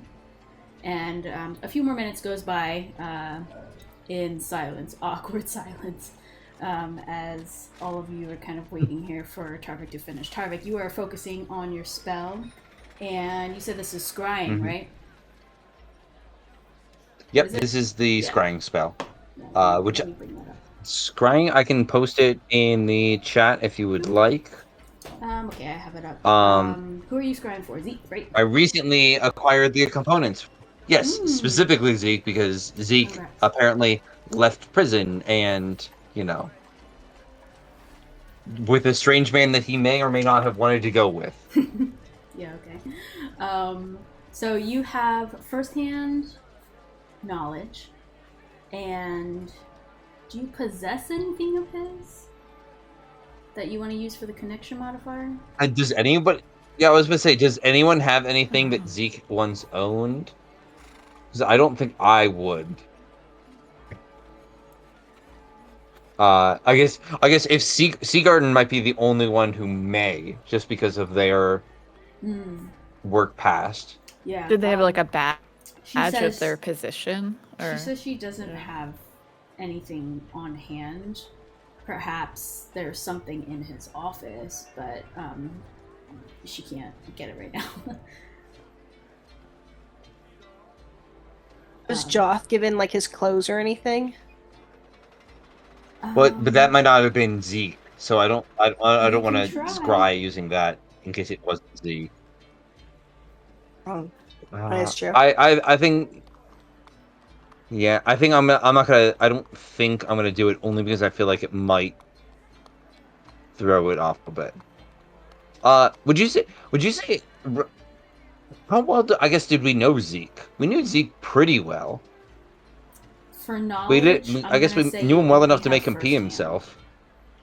I'm not gonna say you have familiar. I think someone familiar would be like Cassandra or anybody else in your party. I don't think you've encountered and spent a lot of time with Zeke enough to consider him a familiar. All right, that's it then. Yeah, I mean, unless I doubt that I would have before casting told somebody to go get something from his office. So I think that would just be that'd be it. Okay, so just 0 mod. Let me make a roll. DC 16. I don't see Zeke as a wise person. I don't know why. Don't know what couldn't pick on one thing. Yeah, I don't know what gives you that impression. Give me a sec to find his sheet. Your time. Wisdom save.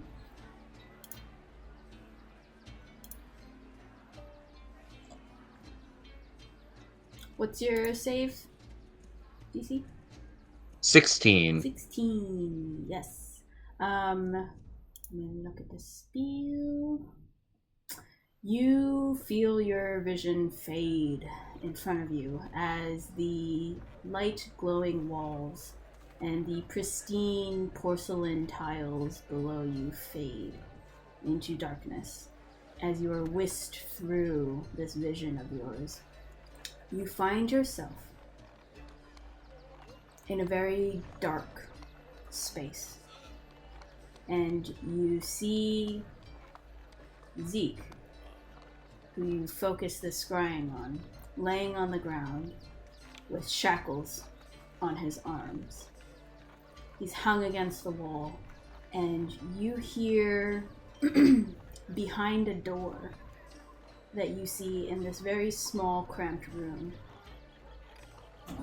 Well, it's like I guess it would be small, cramped room. A familiar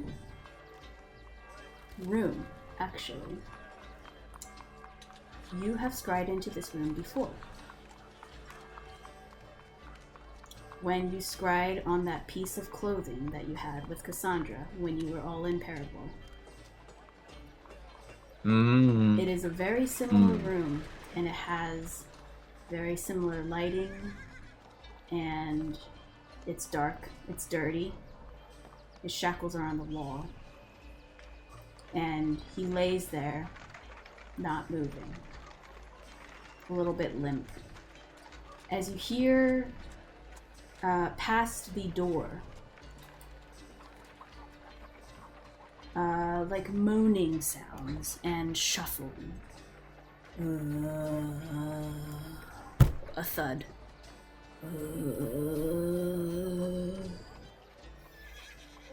And that is what you continue to hear as you continue your focus. You don't notice or hear anything else. Okay. I was going to say, Tark will wait until the end of the 10 minutes at least, just in case something else happens, but otherwise he will do that. Alright, nothing else happens. Okay. And everyone is kind of awaiting your finishing of this. Tarvik will, I imagine that Tarvik probably sat down for that. Tarvik will stand back up and say, would you like me to start with the question, or would you like me to start with what I saw in my scrying of where Zeke is at? If you will, but a moment. And she kind of puts her finger up as if to pause what you're doing or saying right now. And she nods towards the woman to her left, so your guys is right, as the woman acknowledges her nod. And Tarvik, you're familiar with the spell, but there is another casting of Zone of Truth. And then and then Light Lutea will ask. Well, she will present herself before the nod happens. That another casting will be done in place to replenish, and asking you all to submit once again as the continuation. And so Seagarden and Joff will make their choices. What do the four of you do? I choose to let it happen. Okay. Yep, fail. Yeah, I willingly fail. Yeah. Alright, all fail. Then you get a nod from Lutea. Please, proceed. With which statement?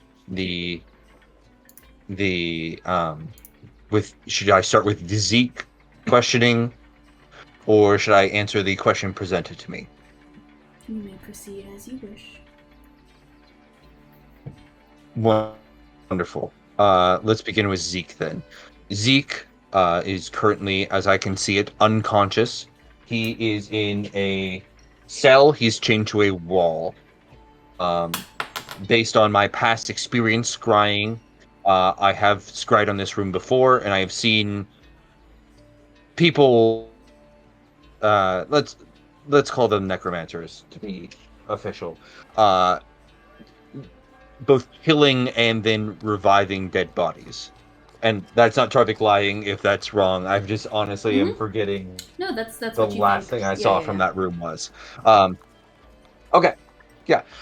It also appears to be guarded by some sort of undead creature outside, though I am unsure of the exact nature of that undead creature. Um, no, I'm assuming there is some sort of coming into the cell, right? Is it underground? Did it look like it was underground? It felt underground, yeah. Or at least in close? Mm-hmm. Okay. I would believe that it's somewhere underground. My thought currently is it might be somewhere within the city here, based on some previous interactions with Scrying I have had. He does not look great, and I would say, depending on the pace of this trial, his fate would get worse, better rather than better, as it continues. Light Lutea nods, as do the other two next to her.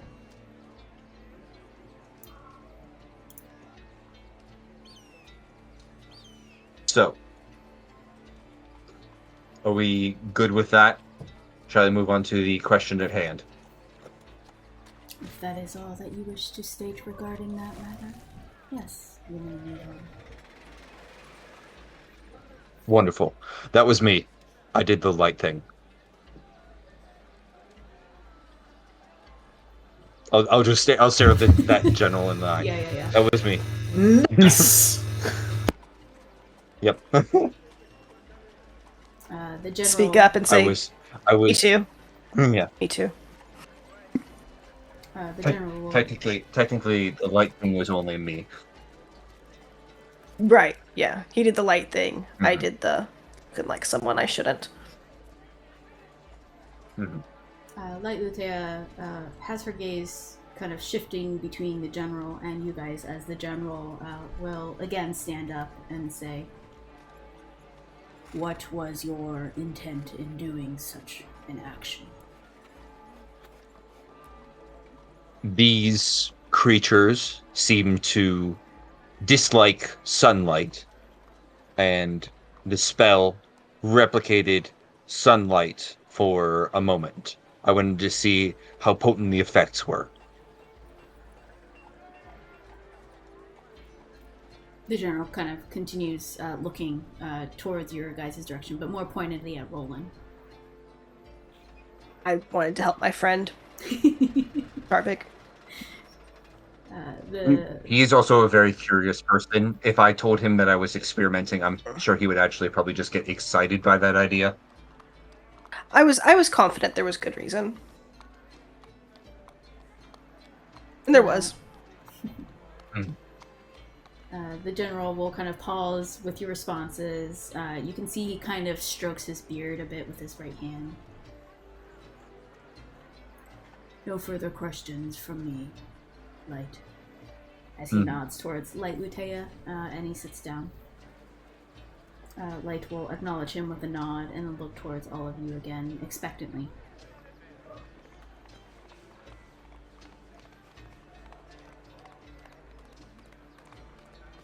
We don't have any further questions.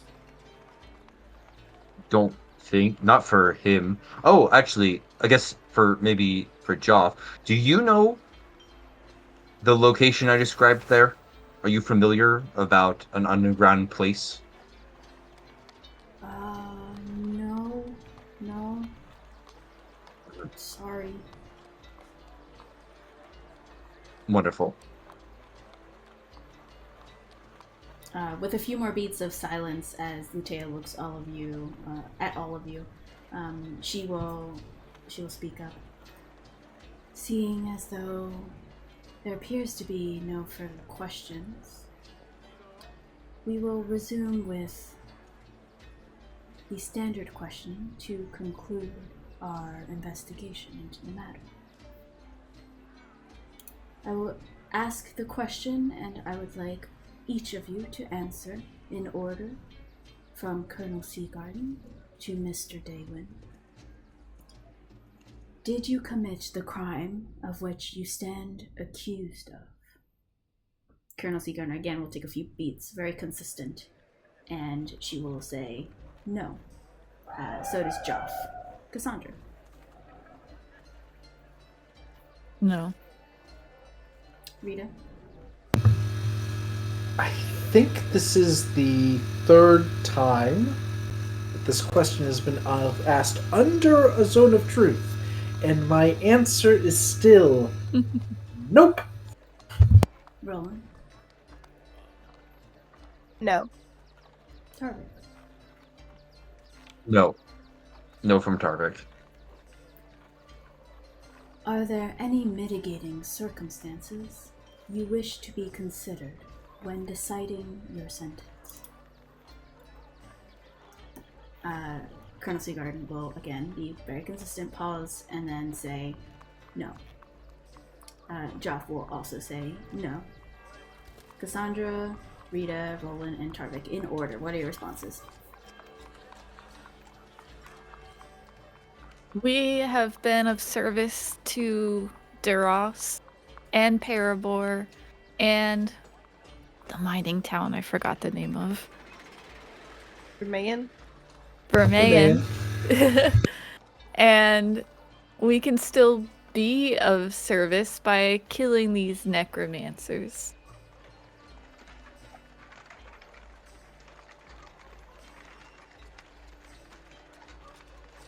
Rita, do you have anything to say? We should have died 2 days ago. We were ambushed by necromancers who were traveling with dwarves, and they won. They won that fight. We all went down. It is their own blunder that they did not ensure our deaths or raise us into their zombies or skeletons because they're necromancers and that's what they do. It's inexplicable that we survived. But they have the eye, and they are coming to kill all of them. Hearing Rita finish her piece, Roland. I believe it's already been said. Hearing a succinct statement, Tarvik. Tarvik, always going to just be honest in this circumstance, is going to say, circumstances for punishment, at least. I would say at least the four of us are all very capable of breaking out of that prison anytime they wanted, based on just initial reactions to the space over the course of the last day.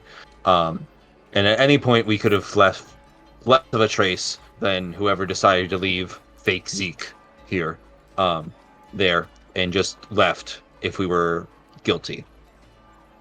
Also, please keep that in mind when dealing out any prison sentences that many of us would likely break away from normal jail circumstances. Also, I would, if I had to take a guess, I would say Zeke has probably no more than 48 hours until he's dead, and that's probably about a maximum. Oh, that's right. Tarvik, because of your passive perception, every time you've mentioned Zeke's dire state, you see the general clench his jaw and frown. Are they related? Do they look like they're related? Make a perception check as you kind of eye the general a little bit. 15?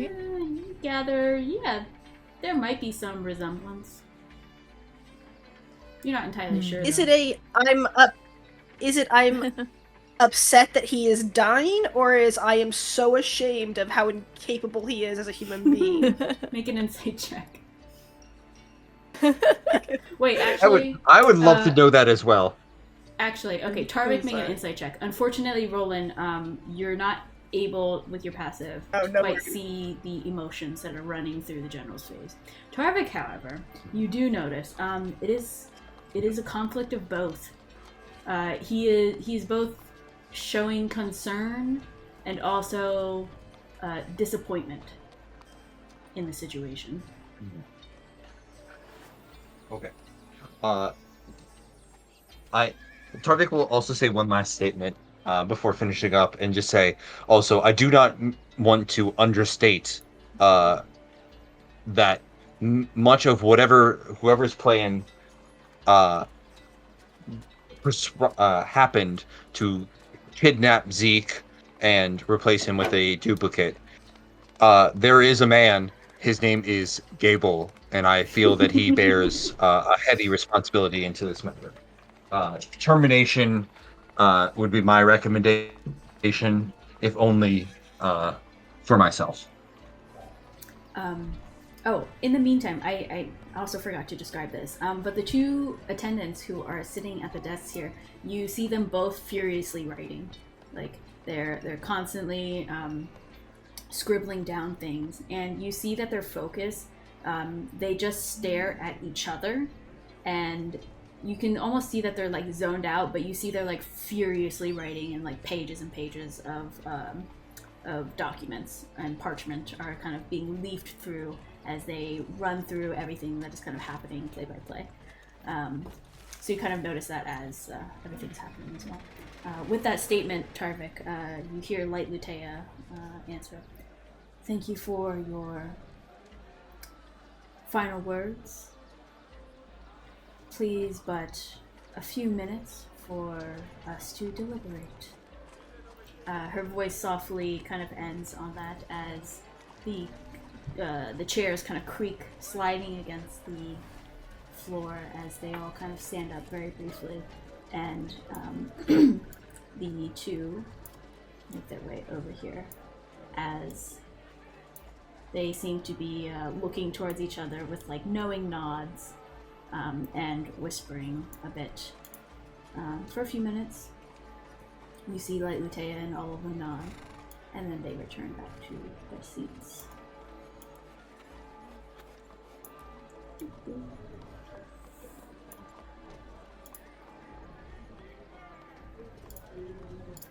Now it is time for the verdict and sentencing.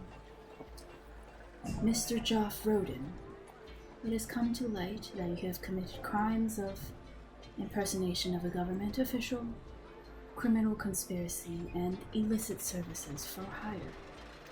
You will be tried at a later date for your actions. Colonel Seagarden, your verdict is not guilty, as there is no concrete evidence. However, monitoring procedures and restrictions will be put in place to ensure your allegiances and actions, all to be coordinated by a joint task force of White, Coin, and General Denoth of S.H.I.E.L.D. For the members of Death's Witness, Cassandra Lightfoot, Rita Rhodes, Roland Leodon, and Tarvik David, your verdict is not guilty, as there is no concrete evidence. However, monitoring procedures and restrictions will be put in place to ensure your allegiances and actions. You will be assigned a parole officer to observe your case. You are not to leave Duras unless special permission has been approved. You must submit a residence location inside Duras where you can be found. Periodic check-ins will occur. You are prohibited from engaging in criminal activity.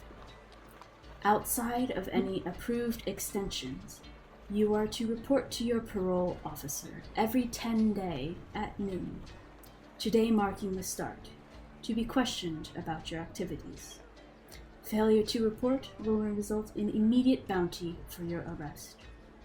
Extension requests must be requested in writing and submitted to your officer for review and approval in advance. In addition to these mandates, she pauses. A task. that warrants special permissions that I hereby approve, superseding parole officer review. Travel outside Duras for 1 month, and a special extension of 2 10 days more is allowed until the next reporting period to your parole officer. For the record, I am reading a scroll stamped with the king's seal. And you can see she takes the scroll that was given to her by Queen that you saw at the very, very beginning, and she unfurls it. Where am I? To assert your loyalty to the crown and the kingdom of Skyla, you are hereby tasked with an external restoration mission to be completed within a month's time. The re-establishment of food import. For the record, I have concluded reading verbatim. The rest details missions specifics. I ask one of my court attendants to pass the scroll along to the group known as Death's Witness. And you see the court attendant in the front will silently grab a scroll from Lightluteo, and will then step forward to Cassandra here. And she will hand the scroll over to you, Cassandra. I'll hand it to Roland. You just pass it to Roland, alright. And then she steps back. This concludes the truth trial. Thank you all for your attendance and cooperation during this investigation. You may now disperse. And you all hear like a audible sigh from Master Fortwick, who is here at the left corner, and just kind of yawn, and the chairs creak as he kind of shifts. You hear Duke Underdelver say to Master Fortwith, I get the circumstances, but are they actually giving such a test to them? And Master Fortwith chuckles. It was probably Marjorie, but she's so dim-witted. A little bit under his breath. And then General Denoth smirks and says under his breath, clever woman. Tomias. And Tomias sits up straight and says, yes, sir. And then briefly pauses. You see he glances a look towards Seagarden before following the general curtly out. It seems the crowd is dispersing, and the attendant, who is behind you, will pass you guys a piece of paper that outlines she'll give it to Roland, and Roland, as you take a brief look at it, it outlines basically the conditions that were set forth that Lightluteo mentioned. And I was gonna ask for that. yeah, it was a lot. So I'll paste that in the chat for you guys in a second. Thank you.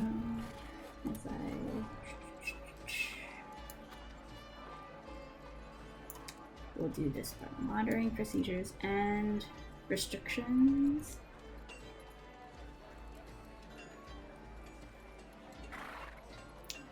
Included reading verbatim. Okay. So this part.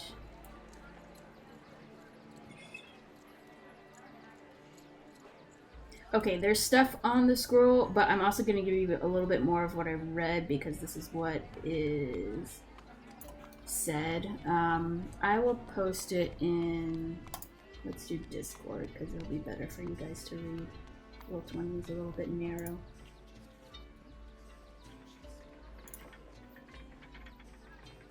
Alright, so you have the conditions in the front, and then also the text for what she read from the scroll. Just to give you a little insight into that. The attendant, after handing you this, will then lead you guys outside of the room. The attendant here to the left will actually step out, knock on the door back here, and you see another attendant steps forward and will grab Joff and will actually take him into this side room over here as he disappears, as does she. And then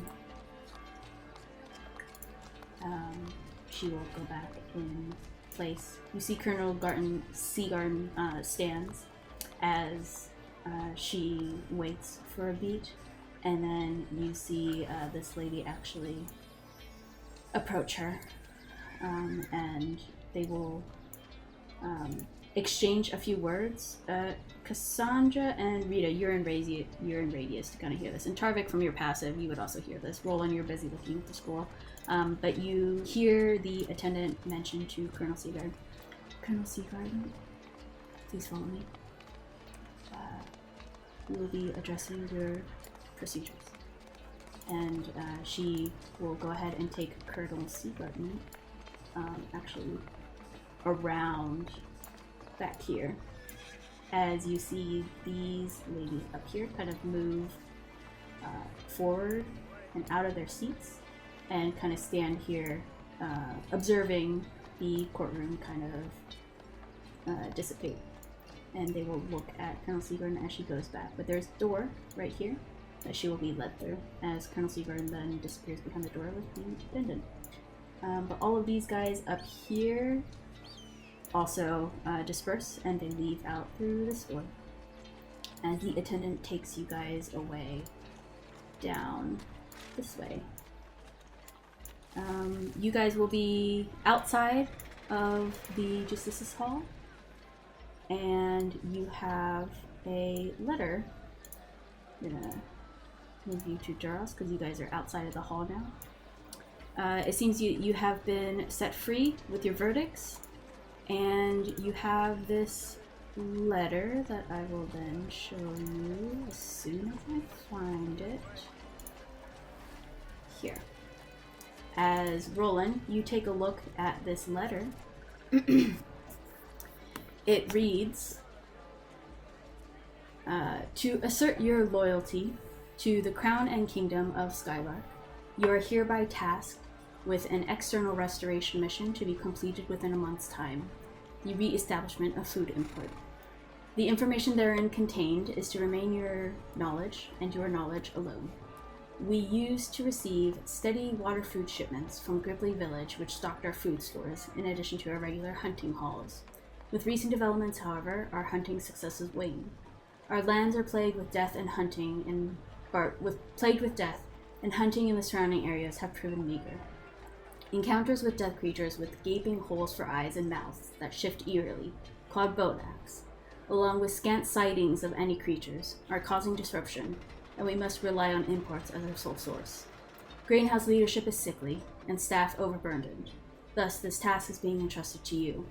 This matter must be resolved in 1 month's time, else we fear it will affect our military strength and citizen morale. Our people must be fed throughout this war. Determine what has halted shipments and remedy it. You may show this missive to the Pond Mother to confirm your intentions, but to her alone. Complete this mission and confirm by returning with a small shipment of our food source and word of understanding from the Pond Mother. And that reads the letter, with King Fortwith's stamp at the bottom. As you stand What do we know outside- about the Pond Mother? Yeah, Sorry, you go ahead. No, as you stand outside, I was just gonna ask, what do you guys do? What do you know about the Pond Mother? Okay. You can make me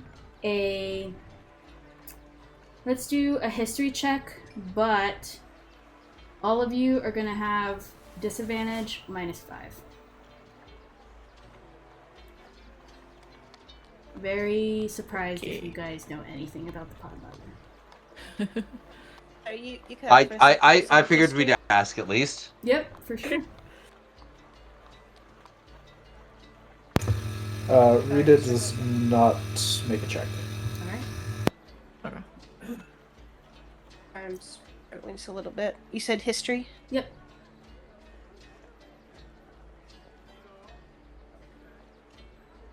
Ooh, that's... Oh no. Nope.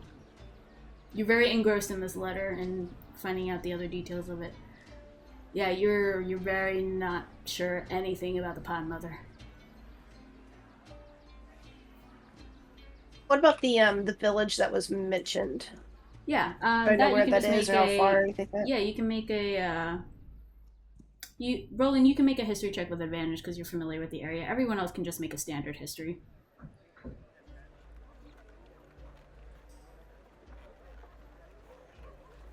I'll take Rollins. I'll give it a try. Well, there's a chance. Yeah. Nice. Not terrible. Is Rita rolling? No. Okay. So, Roland and Tarvik, you are familiar with Gripply Village. You know that it is actually in between Duras and Bornoder, up towards the north. So, Nice. you would be going in that direction, though it's a little bit triangle out of your way, because it is a little bit further up north. You've heard, Roland, that Gripply Village is very cold. It goes towards I forget what it's called.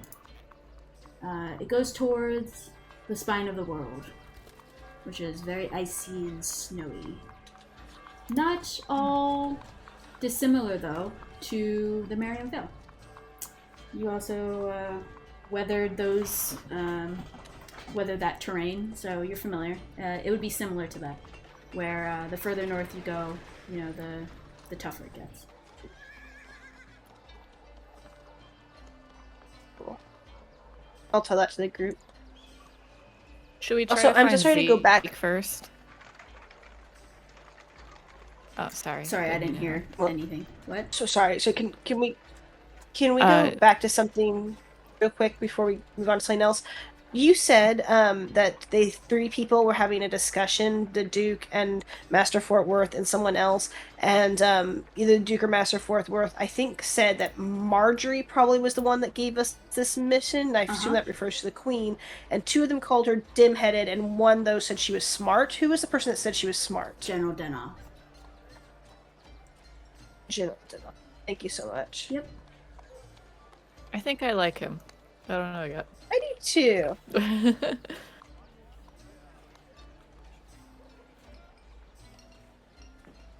And then cut to Cassandra and what she's talking about. Yeah, I just wanted to ask the group, should we try and find Zeke? I mean, it sounds like Zeke's with the necromancers. Gotta take him out. Well, I feel like we've been trying to find that place for a while. We don't know where that is. Well, it must be Maybe close under if they our got feet. him there that quick, unless it's magic. Well, we don't know how long they've We had do him. know- That could not have been that. It is possible that we have not seen Zeke this entire time we've been to Duras. No, yeah, remember because of they that ring. switched him out with somebody else who seemed willing. Just last night. I think there it might was a have been switch. Zeke who was in the prison. So there was a switch. So why switch if there was already like someone, right? Maybe the guy that we Because- rescued wasn't Zeke, and Zeke has been in that room this whole time. Well, I mean, Thanks. okay. So let's just say that the guy at dinner last night was an imposter, right? And then they switched him last night with the scapegoat. To I don't know, so that he didn't have to be under zone of truth, so that he wasn't in a position to get himself caught. I mean, I feel like the imposter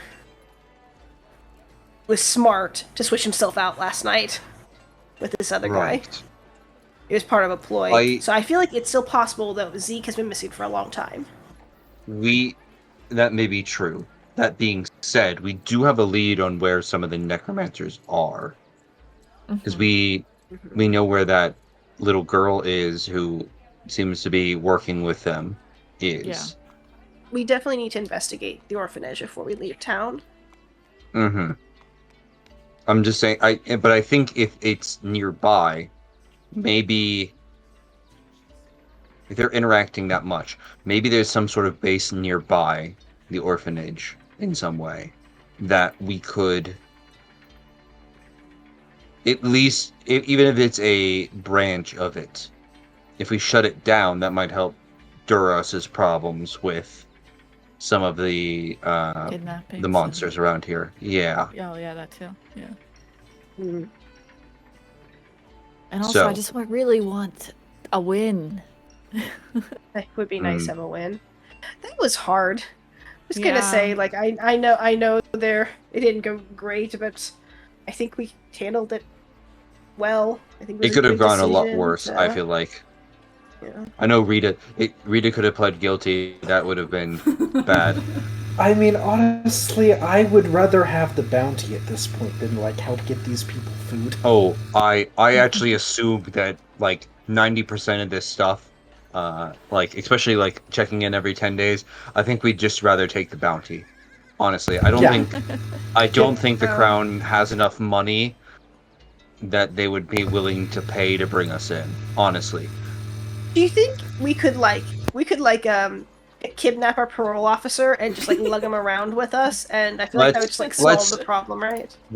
let's call that like maybe solution number 2, depending on the I will say, all jokes aside, I do have family here, and I would prefer they aren't harassed based on our actions. Well, a little bit. Well, we Sorry. have a if month you guys before look, check-in, right? Yeah. You guys got special permission because of your special task. Yeah, so we don't have to check in the for at queen least a helped month. us out here. I don't know. She's putting us in the direction we want to go. It's giving us a month Sort off of. from the parole guy. Well, yeah, after we do the hideout. Is there a way we could talk to her or maybe the general too while we're in town? I don't know if the queen would take an Maybe. audience. We could request it, but only maybe. I would like Why to would she go help us? back Yeah. to. I would like to change into actual armor again, though, before we have too Good many of call. these discussions. Yeah, Oh, did yeah, they Honestly, give us our this stuff? was is returned. kind of a little sweaty. Yeah, all of it was returned. Good. Yeah. Yeah. As you were leaving, things got returned. Yeah. This is not ideal, honestly. Yeah, not quite yet, but Tarvik's getting close to like just starting to like remove items and like put his normal stuff back on. Cassandra definitely takes out her swords and just gets a feel for them. Yeah. Puts them away. All right, let's. How are we gonna find the hideout? Like, you can scry. We did that. That didn't help. Yeah, really. that's Is not there getting us other closer. Magic, or... There is, but I don't have it prepared, unfortunately. There's things to find creatures and to find items, but I can't quite do that right now. I don't have them prepared. I also don't Wait, have didn't access I to hunter's those mark Zeke? Yeah, but that only lasts for like an hour, right? Oh shit. Does it give you a familiar understanding of him? It's like help with tracking. 8 hours. Yeah. Was 8 hours. Yeah. So Well, we When took did a long you- rest, when so did you- it's been yeah, 8 when hours. did you Yeah. cast it? I cast it while we were in prison, I think, because I wanted to make sure he didn't escape. And he escaped. So you did it, and then there was But a I was long in prison. rest, but you were Yeah. asleep. Yeah. So Yeah. I guess that wouldn't. Yeah. So yeah, Ugh, that wouldn't have die triggered. off. Yep, Well, yeah, darn. unless when you were, and this is weird retconny stuff. Unless when you were awake for your watch. Which watch did you have? I had You the had first watch, watch. right? Yeah, he then was never still in the mind. cell. Because Yeah. he would have been switched out after that. So Yeah. I don't think we could tell. Nope. Yep. Darn. All right. Mhm.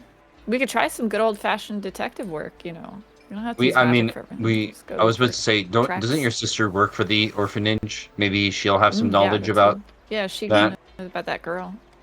The girl Yeah, we wanted can- the lollipops that look like unicorn horns. Do you know where those are, Roland? Do I know of a vendor that sells lollipops Yeah, shaped they're in like the unicorn market. horns? Yeah, there's Yeah, they're in the market. there's there's like We a could use that bakery to bribe her a bit. that does baked goods. You should definitely get some. Yeah. All right. Well, we can end tonight's session with you guys kind of thinking about what you want to do next in the city.